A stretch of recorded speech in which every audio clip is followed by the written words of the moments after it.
അധ്യക്ഷൻ ഷാജി ചാരാത്ത് വളരെ സമർത്ഥനാണ്, മിടുക്കനാണ്. ഞാൻ 5-8 പ്രസംഗങ്ങൾ ചെയ്തു, അത് ലോകം മുഴുവനും ആയിട്ടില്ല. ഒറ്റ പള്ളി പൊളിച്ച ആ ഒരു ദിവസത്തെ ഒറ്റ പ്രകടനത്തിലൂടെ ഷാജി ഈ ലോകത്തെ കീഴടക്കിയിരിക്കുന്നു.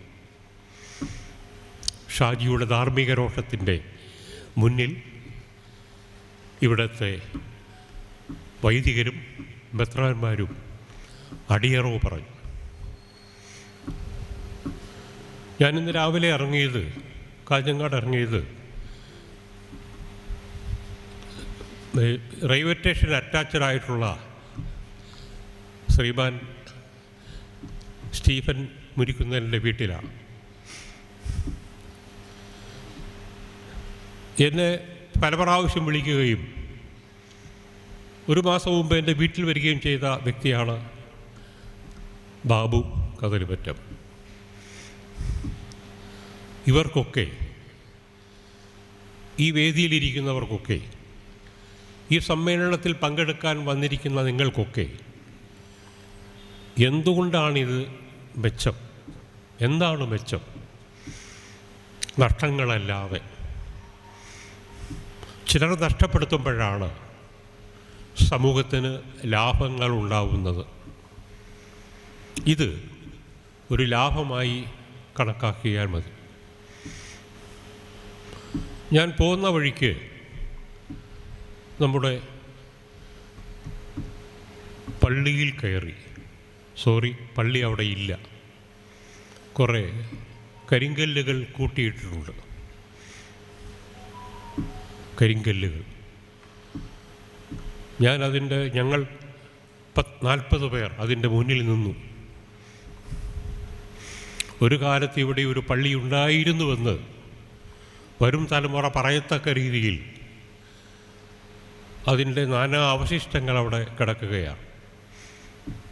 അവിടെ നിന്നപ്പോൾ എൻ്റെ ഓർമ്മയിൽ വന്നത് യേശുവിൻ്റെ വാക്കുകളാണ്.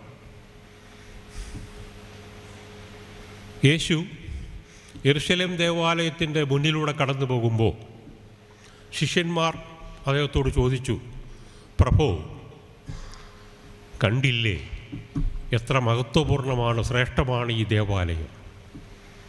സോളമൻ്റെ പ്രതാപകാലത്തിൻ്റെ സാക്ഷിപത്രം പോലെ ഈ ദേവാലയം അജുംബിതമായി നിൽക്കുന്നു. ഇതിൻ്റെ കല്ലുകൾ, രത്നക്കല്ലുകൾ നോക്കുക, എത്ര മനോഹരമാണ്. ശിഷ്യന്മാർ ദേവാലയത്തെ പുകഴ്ത്തുകയാണ്. അപ്പോൾ യേശു പറഞ്ഞൊരു വാചകമുണ്ട്, കാലാതിവർത്തിയായ ഒരു വാചകം. കല്ലിന്മേൽ കല്ല് ശേഷിക്കാതെ ഈ ദേവാലയം തകർക്കപ്പെടും. കല്ലിന്മേൽ കല്ല് ശേഷിക്കാതെ ഈ ദേവാലയം തകർക്കപ്പെടും. ആ തകർക്കപ്പെട്ട ദേവാലയത്തിൻ്റെ മുന്നിൽ ഞാൻ പോയി നിന്നിട്ടുണ്ട്. അവിടെ ഇപ്പോഴും അതിൻ്റെ ചില മതിലുകളുണ്ട്. യഹൂദന്മാർ ആ മതിലുകളിൽ അടുത്ത് നിന്നുകൊണ്ട് അവരുടെ തല അതിലിട്ട് മുട്ടിക്കും. വിലാപത്തിൻ്റെ മതിലെന്നാണ് പറയുക. അവിടെ ആ മതിലെങ്കിലുമുണ്ട് വിലപിക്കാൻ. ഇവിടെ അതുപോലും ഇല്ലാതെ ആണ് ഒരു ദേവാലയം തകർക്കപ്പെട്ടത്. അത് വളരെ വേദനാജനകമാണ്. ആ ദിവസങ്ങളിൽ വീഡിയോകൾ കണ്ടു, ദേവാലയം വലിച്ചു പറിച്ചിടുന്നത്. ഒരു ഞായറാഴ്ച, പുതു ഞായറാഴ്ച ഉച്ച കഴിഞ്ഞ സമയം, തോമസ് ശ്ലീഹായുടെ ഓർമ്മകൾ അയവിറക്കുന്ന ആ ദിനം. അന്ന് എനിക്കറിയാം, എൻ്റെ വീടിൻ്റെ തൊട്ടടുത്താണ് കല്ലറപ്പള്ളി, നീണ്ടൂർ തൊട്ടപ്പുറത്താണ് കല്ലറ. അന്ന് ഇവിടുത്തെ ബിഷപ്പ് മാർ പണ്ടാർശ്ശേരി ആ പള്ളിയിൽ കുർബാന അർപ്പിക്കുകയായിരുന്നു, പെരുന്നാൾ കുർബാന. അപ്പോഴാണിവിടെ ഇത് തകർക്കപ്പെടുക. നമ്മുടെ കേന്ദ്ര ഭരണ സംവിധാനത്തിലിരിക്കുന്ന, അരമനയിലിരിക്കുന്ന നമ്മുടെ മൂലക്കാട്ട് മെത്രാൻ ഇതൊന്നും അറിഞ്ഞിട്ടില്ല പോലും എന്നാണ് കേട്ടത്. അദ്ദേഹം ഒന്നും അറിയാൻ സാധ്യതയില്ല. ഈ ക്നാനായ സമുദായത്തിൽ എന്താണ് നടക്കുന്നത് എന്ന് തിരിച്ചറിയാൻ അദ്ദേഹത്തിന് ഇപ്പോഴും സാധിച്ചിട്ടില്ല. അദ്ദേഹം എപ്പോഴും വിദേശങ്ങളിലാണ്. ഇപ്പോൾ ഇന്നലെയോ മറ്റിയാണ് വന്നത്, ഒരു മാസത്തെ യൂറോപ്യൻ അമേരിക്കൻ പര്യടനം കഴിഞ്ഞിട്ട്. യൂറോപ്പിലും അമേരിക്കയിലും അദ്ദേഹത്തിന് യാതൊരു സ്വാധീനവുമില്ല, ഒരധികാരവുമില്ല. എന്നിട്ട് എന്തിനാണ് എല്ലാ മാസവും അവിടെ പോവുക? അത് ഈ നമ്മുടെ സമുദായത്തിൻ്റെ കോട്ടയം രൂപതയുടെ ബത്രാൻ പദവി അലങ്കരിക്കുന്നത് കൊണ്ടാണ്. ഇപ്പോൾ തകർക്കപ്പെട്ട ഒരു ദേവാലയത്തിൻ്റെ ആ സ്മരണയിൽ നമ്മൾ നിൽക്കുന്നു. തകർക്കപ്പെട്ട ചില വ്യക്തികൾ നാം ഇവിടെ ഈ ഫോട്ടോയിൽ, ഈ മെഴുകുതിരി വെളിച്ചത്തിൽ നാം അവരെ കാണുന്നു. എല്ലാം പൗരോഹിത്യം എല്ലാം തകർക്കുകയാണ്. നമ്മൾ എന്താണത്? പൗരോഹിത്യം എന്ന് പറയുന്നത് നമ്മളെ ഭയപ്പെടുത്തുന്നവരാണ്, ശുശ്രൂഷകരായി വരേണ്ടവരാണവർ. പക്ഷേ അവർ യജമാന പ്രഭുക്കളായി, അഹങ്കാരികളായി, ധാർഷ്ട്യമുള്ളവരായി ഒരു ജനതയെ ഭരിക്കുകയാണ്. യേശുവിൻ്റെ അതിമനോഹരമായ ഒരു സുവിശേഷ ഭാഗമുണ്ടല്ലോ, ഇടയനും കുഞ്ഞാടുകളും. അജഗണം.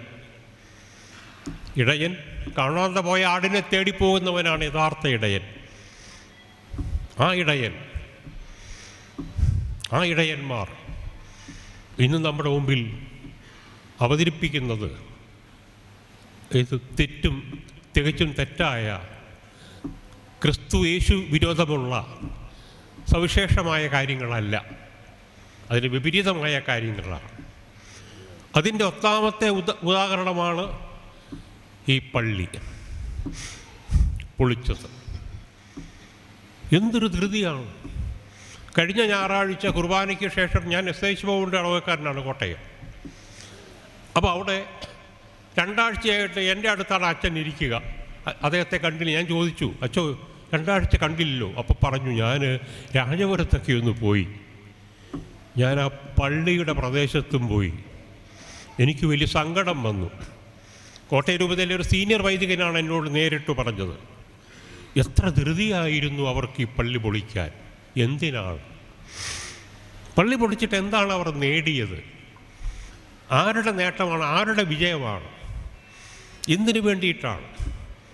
പൊളിക്കപ്പെടുന്ന പള്ളിയുടെ മുമ്പിൽ ഒരു ജനത വിശ്വാസരഹിതമായി നിൽക്കുകയാണ്. യേശു പറഞ്ഞത് എന്താണെന്ന് നിങ്ങൾക്കറിയാമോ? പള്ളി പൊളിക്കപ്പെടുമെന്ന് പറയുന്നത് കാലാന്തരത്തിൽ പൗരോഹിത്യ മേൽക്കോയ്മയിലൂടെ പള്ളികൾ പള്ളികൾ പൂട്ടപ്പെടുക എന്ന് പറഞ്ഞാൽ പള്ളികൾ തകർക്കപ്പെടുക എന്നതാണ്. പള്ളി തകർക്കപ്പെടുക എന്ന് പറഞ്ഞാൽ വിശ്വാസികൾ പള്ളിയെ ഉപേക്ഷിക്കുക എന്നുള്ളതാണ്. ഞാൻ 4 വർഷം മുമ്പ് ഇംഗ്ലണ്ടിലെ ലിവർപൂളിൽ പോയിരുന്നു. 2 ആഴ്ച അവിടെ താമസിച്ചു. എൻ്റെ താമസ സ്ഥലത്തിന് 4-5 കിലോമീറ്റർ ചുറ്റളവിലുള്ള 3 പ്രശസ്തങ്ങളായ ദേവാലയങ്ങൾ തകർക്കപ്പെട്ടു. ഒരു കാലത്ത് നിറഞ്ഞു നിന്ന പള്ളികൾ. ഒരു പള്ളി ഹോസ്റ്റലായി രൂപാന്തരപ്പെട്ടു, മാറ്റിയവർ. മറ്റൊരു പള്ളി ജീർണിക്കപ്പെട്ട് കാടുപിടിച്ച് കിടക്കുന്നു. 3-ാമത്തെ പള്ളി, ലിവർപൂളിലെ 3-ാമത്തെ ഞാൻ പോയ പള്ളി, മദർ തെരേസയുടെ കോൺവെൻറ്റിൻ്റെ തൊട്ട് എതിർവശത്തുള്ള പള്ളിയാണ്. ഒരു സമയത്ത് മദർ തെരേസയുടെ കന്യാസ്ത്രീകൾ നിത്യവും രാവിലെ പോയി പ്രാർത്ഥിക്കുന്ന പള്ളിയാണ്. ആ പള്ളി ഒരു മദ്യശാലയാണ്. അവിടെ പുരോഹിതൻ ബലിയർപ്പിച്ച അൾത്താരയിൽ നിന്ന് ഒരു ബിയർ കുടിക്കാൻ 1 പൗണ്ട് കൂടുതൽ കൊടുക്കണം.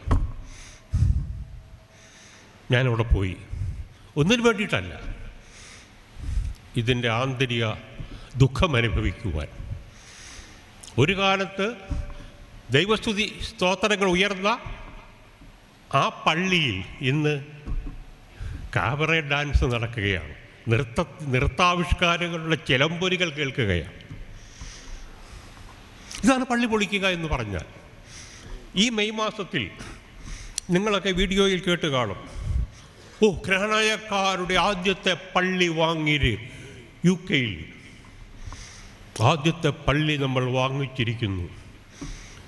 അതും ലിവർപൂളിലാണ്. ലിവർപൂൾ നഗരത്തിൻ്റെ ഒരു ഭാഗത്ത് 3 ദേവാലയങ്ങൾ ഉപേക്ഷിക്കപ്പെട്ടു. ഈ 3 ദേവാലയങ്ങളിലെ ആൾക്കാരെ ഒരു പള്ളിയിലേക്ക് കൊണ്ടുവന്നു, അത്രയേ ഉള്ളൂ. ബാക്കി ഒരു പള്ളി വിൽപ്പനയ്ക്കിട്ടിരിക്കുന്നു. രണ്ടാമത്തെ പള്ളി ഗ്രാനായ കുടിയേറ്റ മക്കൾ വാങ്ങിച്ചു. അവർക്ക് വലിയ രക്ഷയായി. അവിടെ വാങ്ങിയും കൊടുക്കലൊന്നുമില്ല. 1 പൗണ്ട് റെൻ്റ് ഒരു മാസം, 1 പൗണ്ട് റെൻറ്റിന് ഒരു മാസം. അപ്പോൾ അവിടുത്തെ വൈദികർ പറഞ്ഞത്, ലോക്കൽ വൈദികർ പറഞ്ഞത്, നിങ്ങളെങ്കിലും വന്ന് ഈ പള്ളിയിൽ കൂടുന്നുണ്ടല്ലോ. ഈ പള്ളിയാണ് കൊട്ടിഘോഷിക്കപ്പെട്ട് നമ്മൾ ആൾക്കാർ, ഗ്രാനായക്കാർ ആദ്യമായി UK വാങ്ങിച്ച പള്ളി എന്ന് പറയുന്നത് ഈ പള്ളിയാണ്. ഉപേക്ഷിക്കപ്പെട്ട പള്ളി, ആർക്കും വേണ്ടാത്ത പള്ളി, 1 പൗണ്ടിന് നമ്മൾ റെൻറ്റിനെടുത്തിരിക്കുന്നു മാസം. ബാക്കി പള്ളിയുടെ കാര്യം നമുക്ക് അറിഞ്ഞുകൂടാ.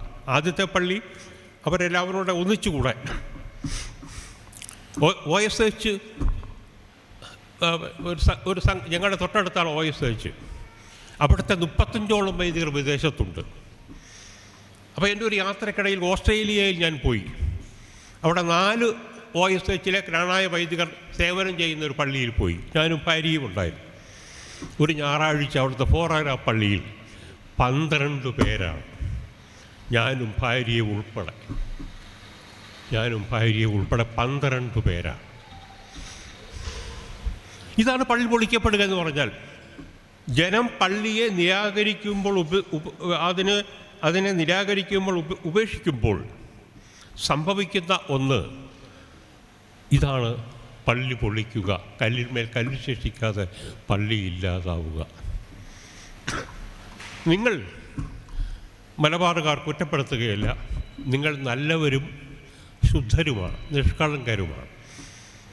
943 നിങ്ങളുടെ പൂർവ്വപിതാക്കന്മാർ അവരുടെ മാംസരക്തങ്ങൾ, യേശുവിൻ്റെ മാത്രമല്ല മാംസരക്തങ്ങൾ,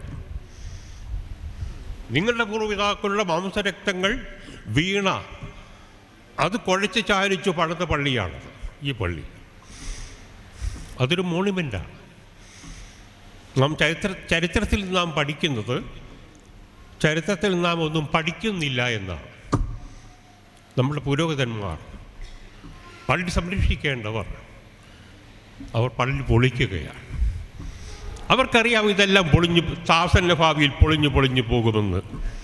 ഇവരുടെ താൽക്കാലിക ലാഭത്തിന് വേണ്ടിയിട്ടുള്ള കാര്യങ്ങളാണിതെല്ലാം. ചരിത്രത്തിൽ നിന്ന് ഇവരൊന്നും പഠിക്കുന്നില്ല. ചരിത്രം നമ്മളെ പഠിപ്പിക്കുന്നത് നാം ചരിത്രത്തിൽ നിന്നൊന്നും പഠിക്കുന്നില്ല എന്നാണ്. 4-5 വർഷങ്ങൾക്ക് മുമ്പ് ഞാൻ കോഴിക്കോട് മലാപ്പറമ്പിൽ താമസിക്കുന്ന ഈയിടെ അന്തരിച്ച കേരളത്തിലെ ഏറ്റവും വലിയ ചരിത്രകാരനായ MGS നാരായണൻ്റെ വീട്ടിൽ പോയിരുന്നു. അതേ അടുത്ത കാലത്താണ് മരിച്ചത്. കേരളത്തിലെ ഏറ്റവും വലിയ, ഇന്ത്യയിലെ ജീവിച്ചിരിക്കുന്ന ചരിത്രകാരൻ. അപ്പോൾ അദ്ദേഹം ഞങ്ങൾ സംസാരിച്ചപ്പോൾ ഞാൻ ഗ്രാനായക്കാരനാണെന്ന് പറഞ്ഞു. അദ്ദേഹം പറഞ്ഞു, അദ്ദേഹം എനിക്ക് ക്ഷയിക്കാൻ തന്നു, നിങ്ങളാണ് ഈ കേരളത്തിലെ സഭയുടെ വക്താക്കൾ. തോമ ഇവിടെ വന്നിട്ടേയില്ല, തോമാസ് ലീഗ കേരളത്തിൽ വന്നിട്ടേയില്ല. തോമാസ് ലീഗ കേരളത്തിൽ വന്നിട്ടില്ലെന്ന് ഒരു മാർപ്പാപ്പ ഇവിടെ 4-5 വർഷം മുമ്പ് പ്രഖ്യാപിച്ചു. 5-6 വർഷങ്ങൾക്ക് മുമ്പ്. ഇതിനു മുമ്പിരുന്ന ഫ്രാൻസിസ് മാർപ്പാപ്പയ്ക്ക് തൊട്ട് മുമ്പിരുന്ന പ്രഖ്യാപിച്ചു. ഉടനെ നമ്മൾ മെത്രാന്മാരെല്ലാം അടച്ചത്. ദൈവമേ, അങ്ങനെ പറയരുത്. അങ്ങനെ പറയുകയെന്ന് വെച്ചാൽ അവരുടെ കഞ്ഞുകൂടി മുട്ടും എന്നുള്ളതാണ്. ഞാൻ ഈ ദേവാലയം സംരക്ഷിക്കാൻ വേണ്ടി നിങ്ങൾ ചെയ്തുകൊണ്ടിരിക്കുന്ന ഈ എല്ലാ പ്രതിഷേധ ജ്വാലകളെയും ഞാൻ ആദരിക്കുന്നു. അഗ്നിയെ ആദരിക്കുന്നത് പോലെ. അഗ്നി എന്ന് പറയുന്നത് ഇരുട്ടിനെ മാറ്റുന്നതാണ്. ഞാനൊരു ഗുരുവാണ്. 33 വർഷം ഒരു കോളേജിൽ വിദ്യാർത്ഥികളെ പഠിപ്പിച്ച ഒരു അധ്യാപകനാണ് ഗുരുവാണ് ഞാൻ. ഗുരുവിൻ്റെ അർത്ഥമെന്ന് പറയുന്നത് ഗു എന്ന് പറഞ്ഞ ഇരുട്ടാണ്. രോധനം ചെയ്യുന്നു, മാറ്റുന്നത്. ഇരുട്ടിനെ മാറ്റുന്നവനാരോ അവനാണ് ഗുരു. നമ്മുടെ വൈദികർ ഗുരുക്കന്മാരാകുന്നില്ല. അവർ ഇരുട്ടിനെ മാറ്റുന്നില്ല, അവർ ഇരുട്ടിനെ കൊണ്ടുവരികയാണ്. അവർ നമ്മളെ ഭയപ്പെടുത്തി ഭരിക്കുകയാണ്. അവർ നമ്മളെ യജമാനന്മാരാക്കുകയാണ്. പ്രത്യേകിച്ച് ഈ മലബാർ മേഖലയിലെ സാധാരണ പാവപ്പെട്ട ശുദ്ധരായ നന്മയുള്ള ഇന്നും വൈദികൻ്റെ പാദങ്ങളിൽ നമസ്കരിക്കാൻ കെൽപ്പുള്ള വ്യാപാര മനസ്സോടുകൂടി നിൽക്കുന്ന നിങ്ങളെ അവർ ചൂഷണം ചെയ്യുകയാണ്. നിങ്ങളുടെ വിശ്വാസത്തെ, നിങ്ങളുടെ ഭക്തിയെ, നിങ്ങളുടെ നിഷ്കളങ്കതയെ ഈ പുരോഹിതർ ചൂഷണം ചെയ്യുകയാണ്. അവർക്കെതിരെ ഒന്നും മിണ്ടാൻ പാടില്ല. അല്ല, ഇതെവിടെ നിന്നാണ്? ഇപ്പോഴും എന്നോട് പലരും പറഞ്ഞു, അയ്യോ വൈദിക ശാപം ഞങ്ങളുടെ പെണ്ണുങ്ങൾക്ക് ഇപ്പോഴും അച്ഛന്മാരോ മെത്രാന്മാരോ എന്തെങ്കിലും പറഞ്ഞാൽ ഉടനെ അവരെ ശപിച്ചാൽ എന്ത് നോൺസെൻസാണ്. ഇതെവിടെ നിന്നാണ് വന്നത് നിങ്ങൾക്കറിയാമോ? അതിപ്രാചീന കാലത്ത് നമുക്കുണ്ടായിരുന്ന ഒരു നിയമസംഗ്രഹതയാണ് മനുസ്മൃതി. കേട്ടിട്ടുണ്ടോ നിങ്ങൾ? മനുസ്മൃതിയായിരുന്നു ഒരു കാലഘട്ടത്തിൽ ഇന്ത്യയിലെ ഭരണഘടന, നിയമസംഗ്രഹത. ആ മനുസ്മൃതി വിശേഷം എന്താണ്? 4 പേരെ തിരിച്ചിരിക്കുകയാണ്, 4ആയിട്ട്. മനു എന്ന് പറയുന്നൊരു ബദ്ധജ്ഞനാണ്. അതിൽ ബ്രാഹ്മണൻ, ഉന്നതകുലൻ, പുരോഹിതൻ. 2ാമത് ക്ഷത്രിയൻ, പോരാടുന്നവൻ. 3ാമത് കച്ചവടം ചെയ്യുന്നവൻ. ആരാണ്? വൈശ്യർ. 4ാമത് ശൂദ്രൻ. ഇങ്ങനെ 4 ഗണത്തിൽ ജാതി വ്യവസ്ഥ ഈ മനുസ്മൃതിയാണ് കൊണ്ടുവന്നത്. എന്നിട്ട് ശൂദ്രനെ അവർ അടക്കി ഭരിച്ചു.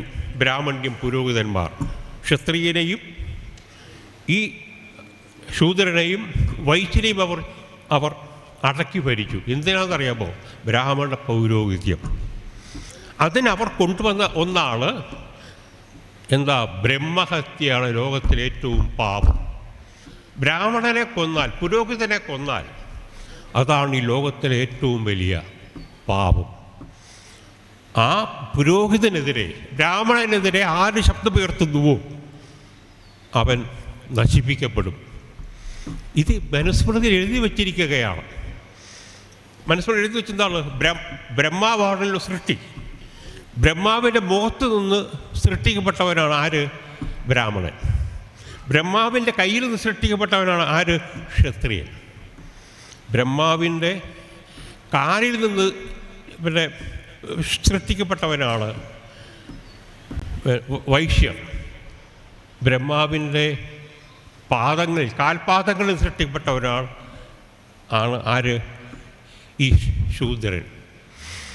ഈ കാര്യം ചട്ടമ്പി സ്വാമികളോട് പഴയൊരു ഭാഷയാണ് പറഞ്ഞു. ആരോ പറഞ്ഞു, അല്ല പ്രഭു, ഈ ബ്രാഹ്മണരാണല്ലോ ഇതെല്ലാം സൃഷ്ടിച്ചത്. ബ്രഹ്മാവിൻ്റെ മുഖത്ത് നിന്ന്, ബ്രഹ്മാവിൻ്റെ കൈകളിൽ നിന്ന്, ബ്രഹ്മാവിൻ്റെ പാദങ്ങളിൽ നിന്ന്, ബ്രഹ്മാവിൻ്റെ വെറും താഴെ പാതാരവിന്ദുകളിൽ നിന്ന് ഇങ്ങനെ 3 ജാതികൾ സൃഷ്ടിക്കപ്പെട്ടല്ലോ. അങ്ങ് എങ്ങനെയാ? ഏത് ജാതിയിൽപ്പെടും?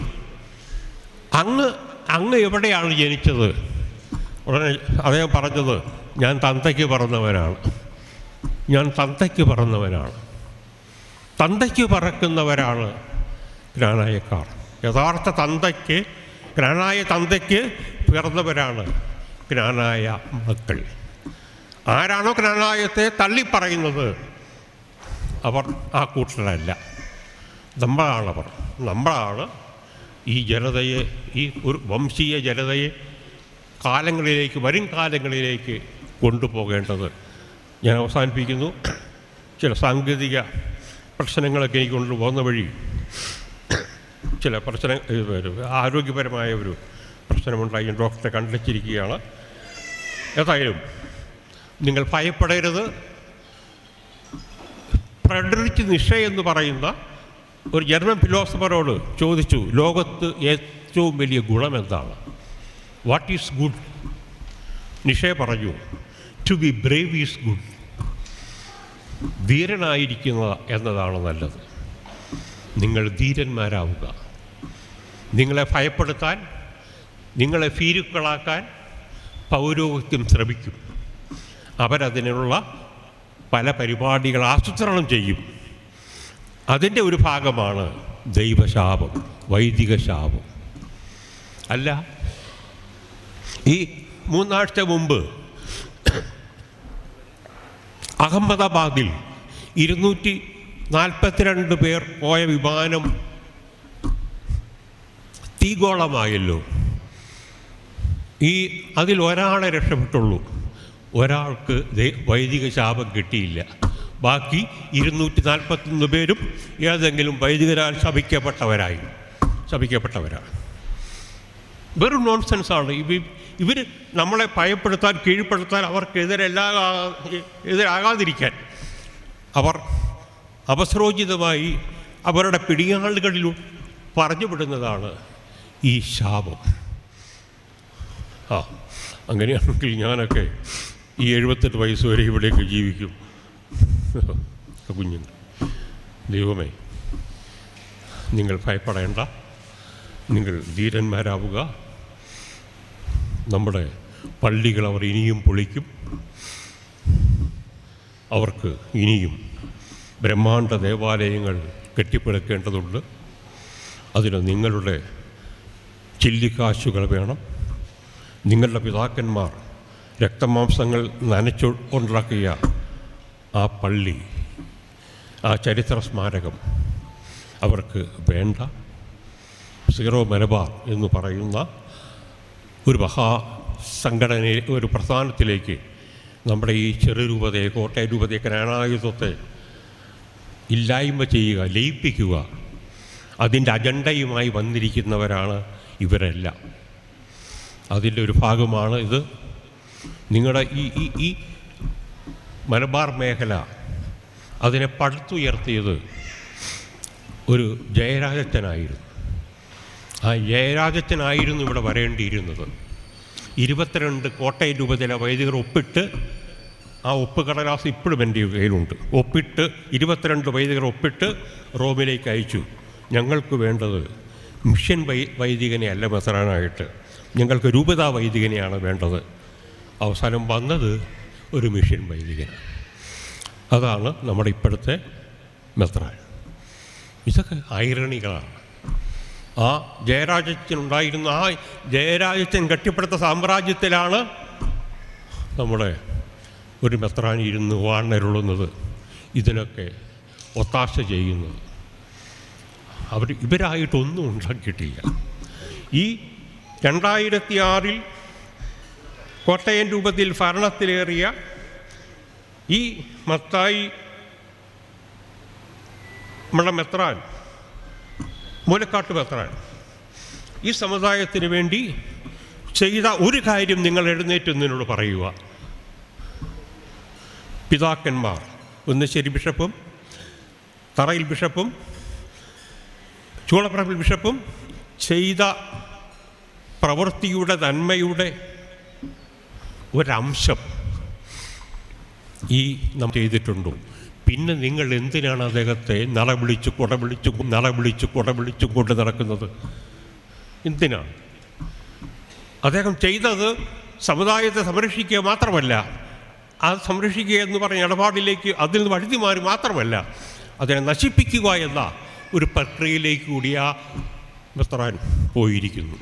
അതാണ് ഇപ്പം നടമാടുന്നത്. അതിൻ്റെ ഒരു ഭാഗം മാത്രമാണ് ഈ പള്ളിപ്പണി. അതിൻ്റെ ഒരു ഭാഗം മാത്രമാണ്. 2 മാസം മുമ്പ് ഉളൂർപ്പള്ളിയിൽ ചെന്നിട്ട് പറഞ്ഞത്, ആരാ പറഞ്ഞത് കോട്ടയം രൂപത എൻഡോഗമസ് ആണെന്ന്? എൻഡോഗമസിൻ്റെ ബലത്തിൽ മെത്രാനായിരിക്കുന്ന ഒരാൾ പറയുകയാണ് കോട്ടയം രൂപതയിൽ എൻഡോഗമസ് ഇല്ല എന്ന്. ഞങ്ങളുടെ SH ബോണ്ട് പള്ളിയിൽ വന്ന് ആ മെത്രാൻ പറഞ്ഞു, ട്രാവൻകൂർ മാനുവലിൻ്റെ പേരിലാണ് നമ്മൾ കേസിന് തെളിവ് കൊടുത്തിരിക്കുന്നത്. എന്താ തെളിവ്? നായ്ത്തൊമ്മ 2 കെട്ടിയെന്ന്. നമ്മൾ കോടതിയിൽ തെളിവ് കൊടുത്തിരിക്കുന്നു. റാണിത്തോമ 2 കെട്ടിയെന്ന്. റാണിത്തോമ ഇന്നും യാക്കോബക്കാർക്ക് വിശുദ്ധരാണ്. ആ വിശുദ്ധനെക്കുറിച്ചാണ് 2 കെട്ടിയ കാര്യം പറഞ്ഞത്. 2 അല്ല, പലത് കെട്ടിയതും കെട്ടാത്തതുമായ നിരവധി തോമാക്കാരായ വൈദികർ നമ്മുടെ ഇടയിലുണ്ട്. അത് ഒരു മാനുവലിലും പറയത്തില്ല, ഇവരും പറയത്തില്ല. അത് വേറെ കാര്യം. അപ്പോൾ ഞാൻ അവസാനിപ്പിക്കുന്നു. നിങ്ങളുടെ ഈ ധീരതയ്ക്ക് നിങ്ങൾ കുറച്ച് പേരെ വന്നുള്ളൂ, മതി. ജ്വലിക്കുന്ന നിങ്ങളുടെ ഈ ജ്വാലയ്ക്ക്, നിങ്ങളുടെ ഉയർത്തെഴുന്നേൽപ്പിന് നിങ്ങൾ ഇത്രയും പേരെങ്കിലും വന്നല്ലോ. ഈ പൗരോഹിത്യത്തിൻ്റെ ഭീകരമായ കരാളഹസ്തങ്ങളെ ധിക്കരിച്ച് നിങ്ങൾ അതിനെ മറികടന്ന് വന്നല്ലോ. നിങ്ങളെ ഞാൻ അഭിനന്ദിക്കുന്നു. എല്ലാ ആശീർവാദങ്ങളും നൽകുന്നു. ഈ മെത്രാനും വൈദികർക്കും മാത്രമല്ല ആശീർവദിക്കാവുന്നത്, എന്നെപ്പോലെയുള്ള ഗുരുക്കന്മാർക്കും നിങ്ങളൊക്കെ ആശീർവദിക്കാം. പലരുടെ കൈകളെക്കാളും ശുദ്ധമാണ് നിങ്ങൾക്ക്.